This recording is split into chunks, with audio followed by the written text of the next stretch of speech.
ఆచి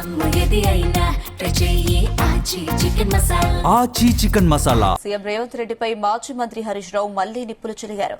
మంగళవారం Shamshabad police station వద్ద హరీష్ రావు మాట్లాడుతూ, రేవంత్ నువ్వు మళ్లీ గెలవడం కాదు కదా, ప్రతిపక్ష హోదా కూడా నీ పార్టీకి రాదని జోస్యం చెప్పారు. రాష్ట్రంలో ఎన్నికలు ఎప్పుడు జరిగినా కాంగ్రెస్ పార్టీ సింగిల్ డిజిట్కే పరిమితమవుతుందని స్పష్టం చేశారు. రామరాజ్యం వస్తుంది, కేసీఆర్ రాజ్యం వస్తుందని ఈ సందర్భంగా హరీష్ రావు విశ్వాసం వ్యక్తం చేశారు. ప్రభుత్వాన్ని ప్రతిపక్షాలు ప్రశ్నిస్తే అరెస్టులు చేస్తున్నారని చెప్పారు. పరిగిలో రైతులను పరామర్శించేందుకు వెళ్తుంటే తనను అరెస్ట్ చేశారని మండిపడ్డారు. పరిగిలో రైతులకు మద్దతు తెలిపేందుకు వెళ్తున్న హరీష్ రావుతో ఆయన అనుచరులను పోలీసులు అరెస్ట్ చేశారు. అనంతరం వారిని శంషాబాద్ పోలీస్ స్టేషన్ కు తరలించారు.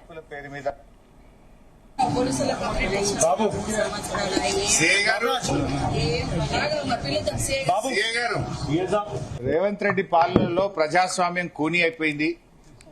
రేవంత్ రెడ్డి గారి మాటల్లోనే ప్రజాస్వామ్యం ఉంది. ఎన్నికల ముందు 6 గ్యారెంటీలు కాదు 7వ గ్యారెంటీ ప్రజాస్వామ్య హక్కు మీకు కల్పిస్తామని ఆ రోజు చెప్పారు. కానీ ఈ రాష్ట్రంలో పరిస్థితి ఏంటంటే ప్రతిపక్షాలు కనీసం ధర్నాలకు వెళ్లొద్దు, రైతుల్ని పరామర్శించొద్దు, ప్రతిపక్షాలు ప్రశ్నించొద్దు, ప్రశ్నిస్తే మీకు అరెస్టులు, మీ మీద ఎంక్వైరీలు, విజిలెన్స్ ఎంక్వైరీ వేస్తాం, సిఐడి ఎంక్వైరీ వేస్తాం, కమిషన్లు వేస్తాం అని ప్రతిపక్షాల మీద ఎదురుదాడికి ప్రభుత్వం పాల్పడతా ఉంది. అంటే ఈ ప్రభుత్వ పనితీరు ఎట్లా ఉందంటే, మొన్న అసెంబ్లీలో కాంగ్రెస్ ప్రభుత్వం చేసిన స్కాములు బయట పెడితే మమ్మల్ని సస్పెండ్ చేశారు. ఈ రోజు పరిగిలో మరి కన్నీరు మున్నీరుగా విలపిస్తున్న రైతుల్ని పరామర్శించడానికి మేము వెళ్తా ఉంటే ఈ రోజు మమ్మల్ని అరెస్ట్ చేసి శంషాబాద్ పోలీస్ స్టేషన్ లో పెట్టారు.